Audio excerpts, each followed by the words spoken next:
Rain pooled across the runway at Teterboro Airport, the kind of cold, metallic drizzle that made the private terminal glow like a world built only for the wealthy. The midnight blue Gulfstream G700 waited at the far end, quiet, towering, unmistakably expensive. When Nia Baxter stepped onto the stairs, hoodie clinging to her sleeves, every light seemed to fall on how out of place she looked in this curated kingdom. Captain Brandon Pierce noticed instantly. He moved toward her with the stiff certainty of a man who believed he understood everyone at a glance. "Ma'am, that seat is not available to you," he said, blocking the aisle before she could sit. "Please relocate. Now." Nia lifted her eyes, steady but tired. "I'm approved for this flight, Captain Pierce."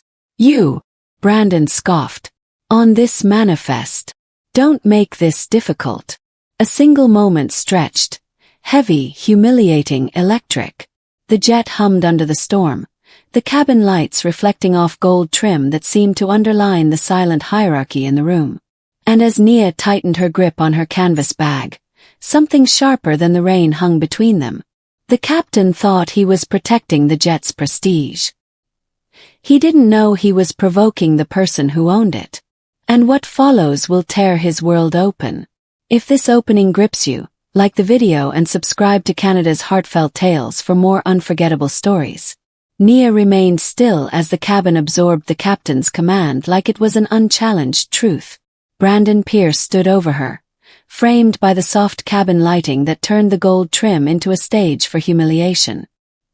His glare held the same certainty she had seen 100 times before, certainty built not on fact but on assumption.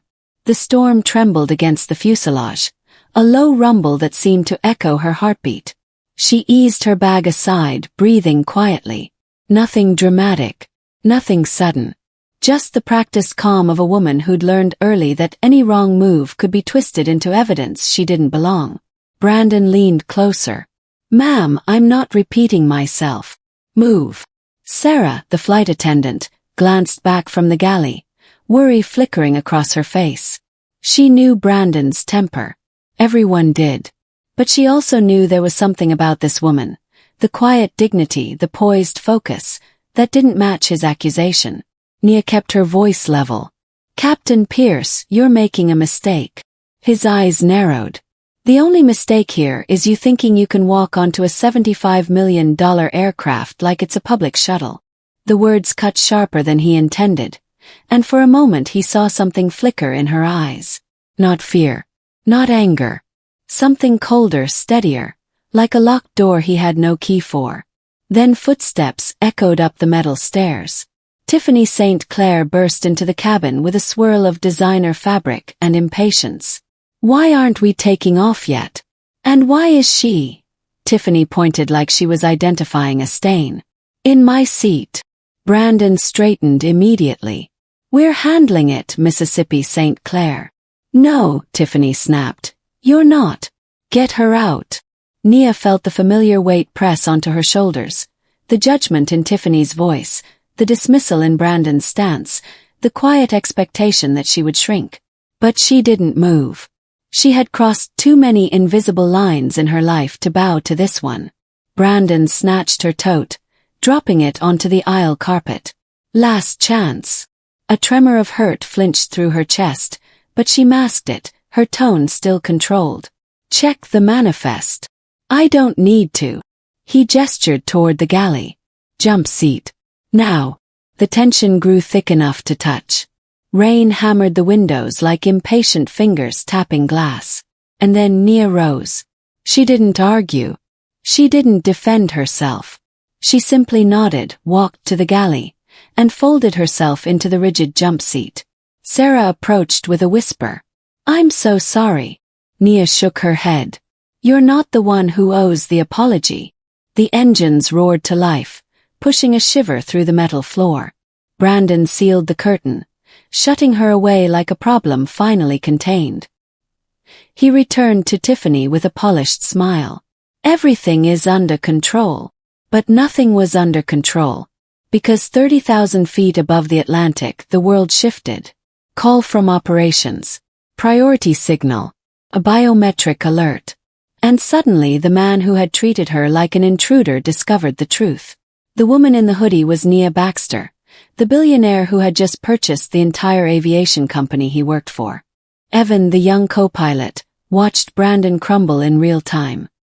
His shoulders sagged, his breath stuttered.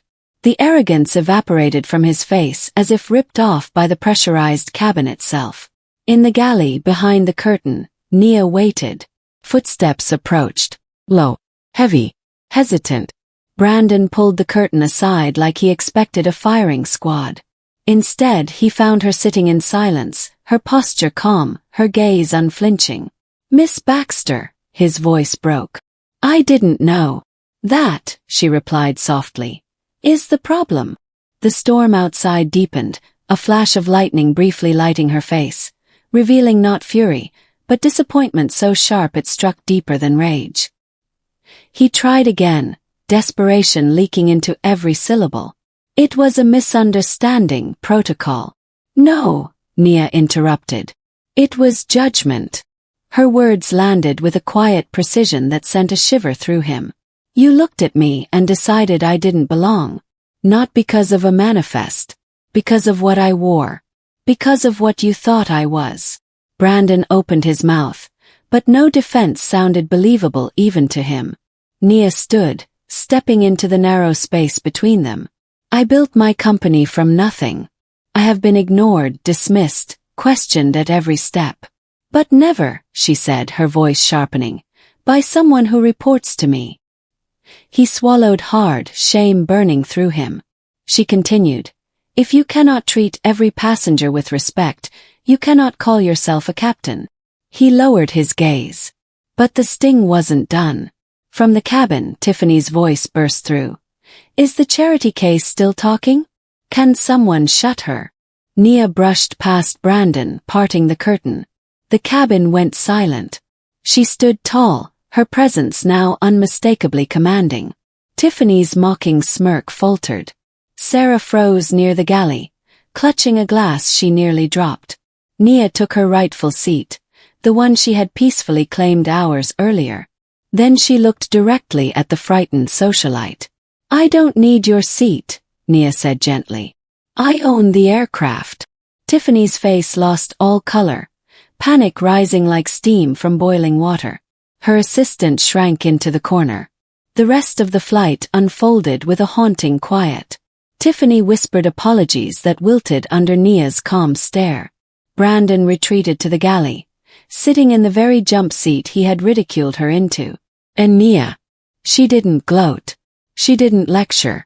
She simply existed in the space that had always been hers, even when others tried to deny it. Hours later, London's fog wrapped the runway in a muted glow. The jet rolled to a smooth stop. Evan powered down the engines. "Thank you for trusting me, Miss Baxter." "You earned it," she replied.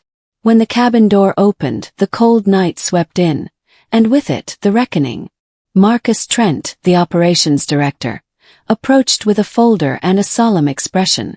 "Captain Pierce, your credentials." Brandon hesitated, his fingers trembling as they touched the badge pinned over his heart. Nia watched without cruelty but without mercy. "You didn't lose your position because of me," she said. "You lost it because of the version of yourself you chose to be." He lowered his head, handing over the badge. The click of the metal releasing echoed like the final note of a long, tragic song. And then came the moment that sealed everything. As ground crew escorted him toward the terminal, the rain thickened. His uniform grew heavy. His steps slowed into the defeated walk of a man realizing the sky he once commanded was forever out of reach. Tiffany wasn't spared either. Her father's fury erupted through her phone before she even left the tarmac. She tried to shield herself from the storm, but no amount of wealth protected her from consequences. Nia stepped into her waiting car. Not triumphant, not vindictive, just steady. As the city lights blurred across the window, she allowed herself one quiet truth. Sometimes justice isn't loud. Sometimes justice is simply balance restored. But for the ones who had humiliated her, the lesson had only just begun. And what they would face next would redefine the cost of disrespect. As the car pulled away from the terminal, London's lights drifted across the windows in soft, shifting patterns. Nia watched them quietly, letting the night settle, not as resentment but as understanding. She had walked through countless spaces where people decided her worth before she said a word, yet something about tonight felt different. She hadn't needed to prove anything. She hadn't fought for approval. She simply stood in her truth, and the truth reshaped the room around her. The rain eased, tapping lightly against the glass. She thought of Sarah's steady kindness, Evan's quiet skill, and the stunned silence when accountability finally came due. Change didn't always roar. Sometimes it arrived the moment someone refused to dim themselves for someone else's comfort. Nia leaned back, the city rising ahead like a promise. Tomorrow would bring new responsibilities, new expectations, new decisions. But for the first time in a long while, she felt the power shift, not away from her but firmly into her hands. Her reflection appeared in the window, calm, certain, framed by the passing lights. A quiet reminder that standing in who she was had been enough all along. If this story resonated with you, hit like, share it, and subscribe to Canada's Heartfelt Tales to help the channel grow.